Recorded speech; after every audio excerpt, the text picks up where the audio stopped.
নমস্কার বন্ধুরা, আজকে আমরা লাইব্রেরি সায়েন্সের ভাগ ৯ ডিডিসি ৯০০ থেকে ৯০৯ জানবো। ৯০০ জেনারেল হিস্ট্রি আর জিওগ্রাফি বলেছে আগে ৯০১ ফিলোজফিয়ান থিওরি অফ হিস্ট্রি সম্বন্ধেও আলোচনা করেছি।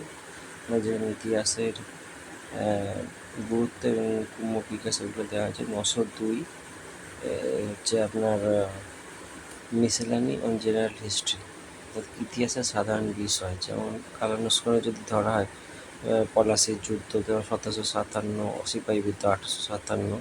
৩ নম্বর আছে ডিকশনারি এনসাইক্লোপিডিয়া, ইতিহাসের উপর যেগুলো আছে।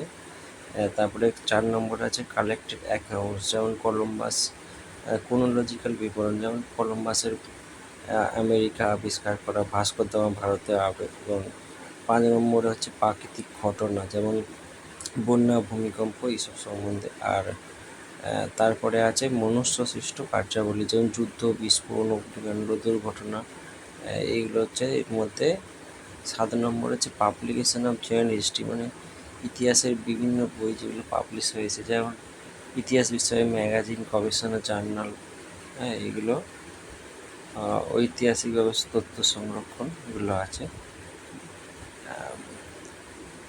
অর্গানাইজেশন অফ জেনারেল হিস্ট্রি, মানে নথি সংরক্ষণ কীভাবে করা যায় সেটা আলোচনা করা হয়েছে। তো এই হলো আমাদের ইতিহাসের ৯০০ থেকে ৯০৯। তো ভাগটা আর একবার দেখে নিন আপনারা। আর ৯০৯টা আমার এখানে দেয়া বলা হয়নি। ৯০৯ আছে ওয়ার্ল্ড হিস্ট্রি, আছে বিশ্বের ইতিহাস। এখানে ভাগগুলো দেখুন এবং আমি দিয়েছি, আশা করি বুঝতে পেরেছেন। ভিডিওটি দেখার জন্য অসংখ্য ধন্যবাদ।